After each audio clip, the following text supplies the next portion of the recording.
Morning students. BA BEd first year और BEd first year का बाल्यावस्था एवं विकास जो हमारा फर्स्ट पेपर है उसका टॉपिक आज हम ले रहे हैं आदत एवं थकान। सबसे पहले हम आदत का अर्थ एवं परिभाषा के बारे में चर्चा करेंगे कि आदत क्या है। आदत का अर्थ एवं परिभाषा, जो कार्य हम पहले हमें कठिन जान पड़ता है वह सीखने के बाद सरल हो जाती है। उसे जितना अधिक दोहराते हैं उतना ही अधिक वह सरल होता चला जाता है। कुछ समय बाद हम उसे बिना ध्यान दिए, बिना प्रयास किए, बिना सोचे, बिना समझे ज्यों का त्यों करने लगते हैं। इसी प्रकार के कार्य को क्या कहते हैं? आदत कहते हैं। जो कार्य है जो हमें पहले कठिन लगता है, फिर हम उसको सीखते हैं और सीखने के बाद वो कार्य सरल होता है। जितना उसको अधिक दोहराते हैं उतना ही अधिक वो सरल होता जाता है। हम उसे बिना ध्यान दिए, बिना प्रयास किए, बिना सोचे समझे जैसे का तैसा कर लेते हैं। यही क्या है? यही कार्य क्या है? आदत है। दूसरे शब्दों में आदत एक सीखा हुआ कार्य या अर्जित व्यवहार है जो स्वतः होता है। आदत है जो एक सीखा हुआ कार्य का अर्जित व्यवहार है जो स्वतः होता है। हम आदत के अर्थ को अधिक स्पष्ट करने के लिए कुछ परिभाषाओं का प्रयोग करेंगे। तो सबसे पहले हमारी परिभाषा है गैरेट के अनुसार, आदत उस व्यवहार को दिया जाने वाला नाम है। आदत उस व्यवहार को दिया जाने वाला नाम है जो इतनी अधिक बार दोहराया जाता है कि यत्रवत हो जाता है। गैरेट कहते हैं कि आदत उस व्यवहार को दिया जाने वाला नाम है जो इतनी अधिक बार दोहराया जाता है कि वो यत्रवत भी होने लगता है। लेडेल के अनुसार आदत कार्य का वह रूप है जो आरंभ में स्वेच्छा से और जानबूझकर किया जाता है, पर जो बार बार किए जाने के कारण स्वतः हो जाता है। लेडिल भी यही कहते हैं कि आदत है जो कार्य का वह रूप है जो आरंभ में तो स्वेच्छा से किया जाता है, स्वेच्छा से और जानबूझकर किया जाता है, पर बार बार किए जाने पर वह स्वतः ही हो जाता है। मर्सले के अनुसार आदतें व्यवहार की और परिस्थितियों एवं समस्याओं का सामना करने की निश्चित विधियाँ होती हैं। आदतें व्यवहार की और परिस्थितियों एवं समस्याओं का सामना करने की निश्चित विधियाँ होती हैं। अब देखिए आदतों के प्रकार। आदतें अच्छी और बुरी दोनों प्रकार की होती हैं। इनका संबंध जानने, सोचने, कार्य करने और अनुभव करने से होता है। आदतें अच्छी और बुरी दोनों प्रकार की होती हैं। इनका संबंध जानने, सोचने व कार्य करने का अनुभव करने से होता है। वैलेंटाइन ने इनका वर्गीकरण निम्न प्रकार से किया है।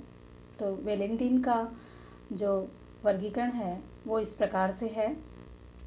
वैलेंटाइन के वर्गीकरण के अनुसार पहला है यांत्रिक आदत।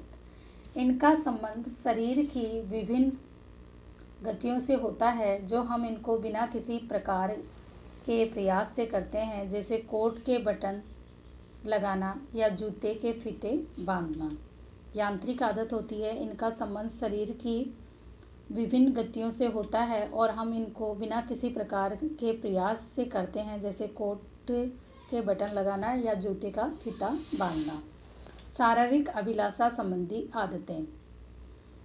इनका संबंध शरीर की अभिलाषाओं की पूर्ति से होता है, जैसे सिगरेट का पीना, पान खाना आदि की ये आदतें हैं। इससे हमारी शारीरिक अभिलाषा है वो पूर्ण होती है, शारीरिक अभिलाषा की पूर्ति होती है। नाड़ी मंडल संबंधी आदतें। इनका संबंध मस्तिष्क के किसी प्रकार से होता है, यानी इनका संबंध मस्तिष्क के किसी प्रकार से होता है। ये व्यक्ति के संवेगात्मक असंतुलन को व्यक्त करती है। यानी नाड़ी मंडल संबंधी आदतें हैं, ये क्या हैं? ये हैं कि इनका संबंध क्या है, मस्तिष्क के किसी प्रकार से होता है और ये व्यक्ति के संवेगात्मक असंतुलन को व्यक्त करती है, जैसे नाखून या कलम चबाना। भाषा संबंधी आदतें, इनका संबंध बोलने से होता है। जिस प्रकार दूसरे बोलते हैं उसी प्रकार बोलकर हम इन आदतों का निर्माण करते हैं।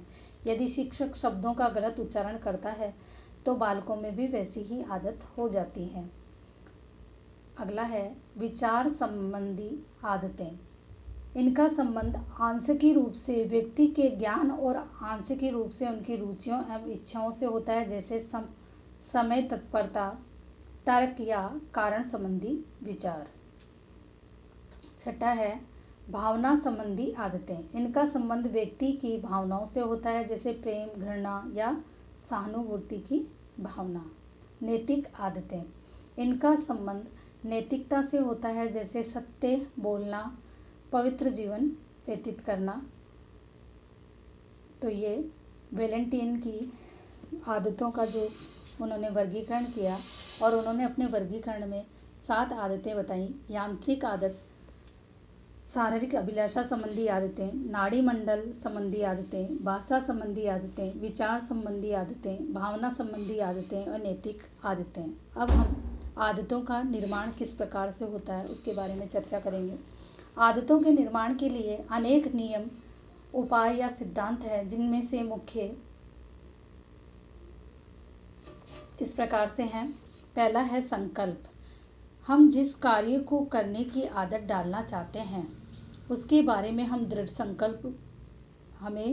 संकल्प कर लेना चाहिए।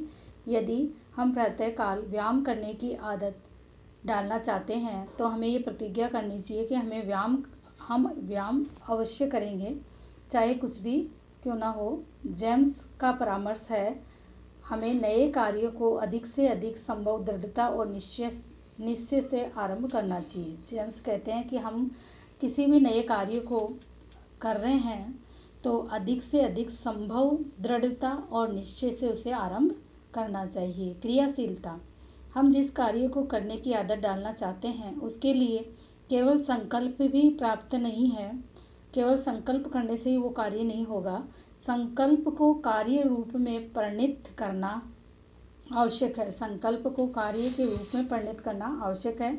इसमें जेम्स ने कहा है, जो संकल्प आप करें उसे पहले अवसर पर ही पूर्ण कीजिए। जो संकल्प आप कर रहे हैं उसको पहले अवसर पर ही पूर्ण कीजिए। निरंतरता, हम जिस कार्य को करने की आदत डालना चाह रहे हैं उसे हमें निरंतर कर लेना चाहिए।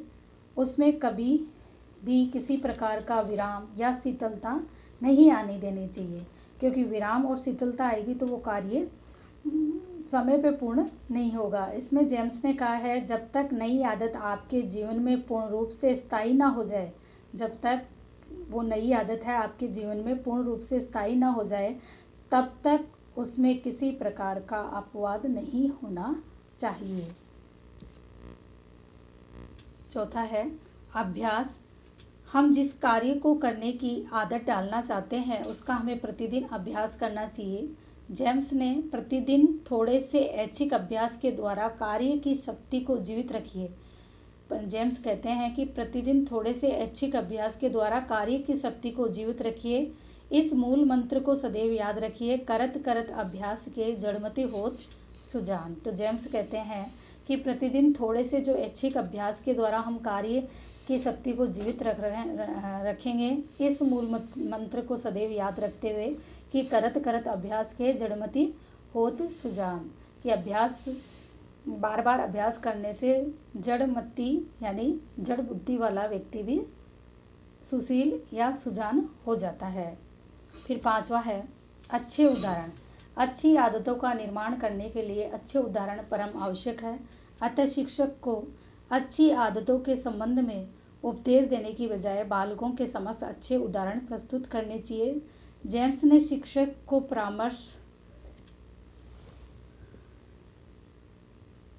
जेम्स का शिक्षक को परामर्श है कि वह अपने छात्रों को बहुत अधिक उपदेश न दें। जेम्स ने शिक्षकों को परामर्श दिया है कि वो छात्रों को अधिक उपदेश नहीं दें। अगला है परामर्श।